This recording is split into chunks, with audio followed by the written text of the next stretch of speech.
വിവാഹമോചനം ആവശ്യപ്പെട്ട് നോട്ടീസ് അയച്ച ഭാര്യയെ നടു റോഡിൽ വെടിവെച്ചു കൊന്നു ഭർത്താവ്. ബംഗളൂരുവിലാണ് നടക്കുന്ന കൊലപാതകം. തമിഴ്നാട് സേലം സ്വദേശിയായ ഭുവനേശ്വരിയെയാണ് ഭർത്താവ് ബാലമുരുകൻ കൊലപ്പെടുത്തിയത്. ജോലി കഴിഞ്ഞ് വീട്ടിലേക്ക് മടങ്ങിയെത്തിയ ഭുവനേശ്വരിക്ക് നേരെ ബാലമുരുകൻ 4 തവണ വെടിയുതിർത്തു. കൃത്യത്തിനു ശേഷം ഇയാൾ പോലീസ് സ്റ്റേഷനിൽ കീഴടങ്ങി.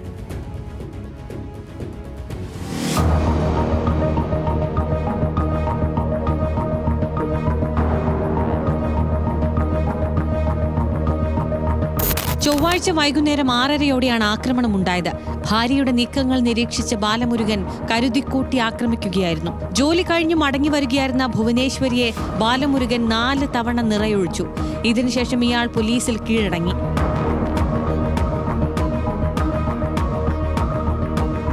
ഗുരുതരമായി പരിക്കേറ്റ ഭുവനേശ്വരിയെ ആശുപത്രിയിലേക്ക് കൊണ്ടുപോയെങ്കിലും ജീവൻ രക്ഷിക്കാനായില്ല. കേസിൽ അന്വേഷണം പുരോഗമിക്കുകയാണ്. ബാലമുരുകന് എവിടെ നിന്നാണ് തോക്ക് ലഭിച്ചത് എന്നതടക്കം പോലീസ് പരിശോധിക്കുന്നുണ്ട്.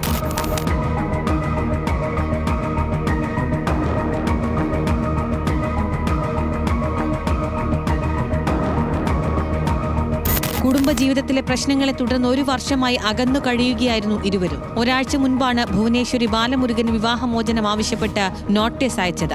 ഇതാണ് പ്രകോപനത്തിന് കാരണമെന്നാണ് പോലീസിന്റെ നിഗമനം. സോഫ്റ്റ്വെയർ എഞ്ചിനീയറായ ബാലമുരുകൻ കഴിഞ്ഞ 4 വർഷമായി തൊഴിൽ രഹിതനായിരുന്നു.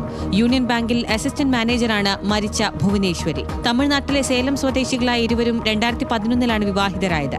2018 ഇവർ ബംഗളൂരുവിലേക്ക് പോയി. ഇവർക്ക് 2 മക്കളുണ്ട്. എന്നാൽ ഇരുവരും തമ്മിലുള്ള അസ്വാരസ്യങ്ങളെ തുടർന്ന് ഭുവനേശ്വരി മക്കളുമായി രാജാജി നഗറിലേക്ക് താമസം മാറി. ഭുവനേശ്വരിക്ക് മറ്റൊരു ബന്ധമുണ്ടെന്ന് ബാലമുരുകൻ സംശയിച്ചിരുന്നുവെന്നും ഇത് നിരന്തരം തർക്കങ്ങളിലേക്ക് നയിച്ചിരുന്നുവെന്നും പോലീസ് പറഞ്ഞു.